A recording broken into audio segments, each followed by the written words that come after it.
Movies, now playing select cities.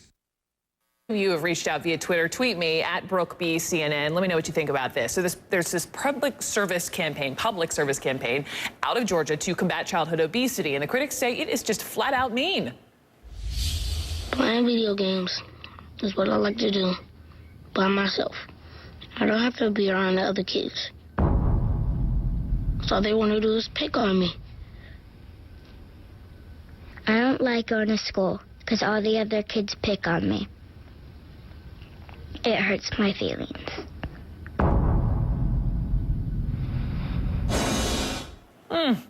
If you're the parent of an overweight child, how do you think he or she would feel seeing this sign? But since they came out last year, the ads are doing their job. They're getting people to do exactly what we're doing today. Talk about this. Talk about a problem that is only getting worse. Children's Healthcare of Atlanta, the group behind this campaign, says Georgia ranks second in the nation for childhood obesity. In fact, a spokeswoman tells the AJC, the Atlanta Journal-Constitution, I'm quoting them, we felt like we needed a very arresting, abrupt campaign that said, hey, Georgia, wake up.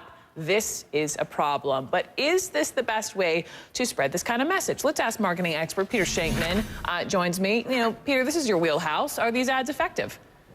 You know, it's mixed emotions here, Brooke. And on one side, I totally understand that you need a shock. You know, childhood obesity is growing at rampant rates. You need a shock to really wake people up. The ads that are currently out there aren't doing it. So it is shocking, and it is making people talk about it. On the flip side, you know, I'm a kid myself. It is very, very hard to be overweight as a child, especially around the ages of 10, 11 that these kids are. You know, kids in school are brutal when it comes to making fun and bullying, and it's really difficult. I think there were probably better ways to do it that were just as shocking. But like you said, the end result, we are talking about it. Kids are so mean. I tell you what, you couldn't pay me to go back to the 7th grade. No question but about it. let me say this. You know, I've been reading all kinds of criticism about these different ads, including from, I found this tweet from a celebrity chef, Alton Brown. Let me just read what he tweeted. In plain words, putting up billboards of photos of obese kids helps those kids no more than putting kick me signs on them, probably to your point. I mean, one ad that really jumped out at me was, and I read it again, I'm going to say it again, it's hard to be a little girl if you're not.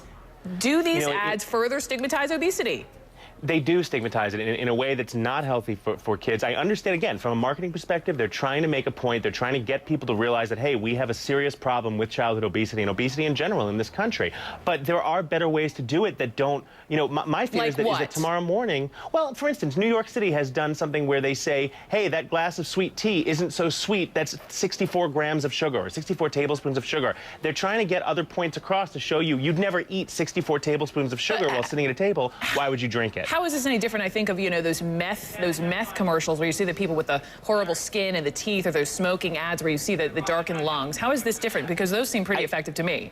I think the difference is here is you're talking about 11-year-old kids who have to bear that stigma tomorrow morning when they go to school. I'm worried about the kids who aren't in the ads but are also overweight. When they go in tomorrow through no fault of their own, are the bullies in school going to be saying, you know, hey, why weren't you in that ad? It's a very dangerous slope. And I think when you're dealing with kids from an advertising perspective, you always have to wear, you know, no pun intended, kid gloves. I think there is a better way to do it that's just as effective and just as shocking, but may not cause such problems with those children. My biggest fear is that some child who isn't in those ads gets teased mercilessly and you know, God forbid, tries to attempt suicide or something like that based on that, and it's tracked back to this. God forbid. We know at least these kids, they knew what they were getting into when they were signing up for this ad. They're part of the program. Apparently, they are losing weight. But I tell you what, I want to continue this conversation. We're not finished, Peter Shankman, but for now, I got to go. Peter Shankman, thank you so much. Live out of New York. And now, hour 2.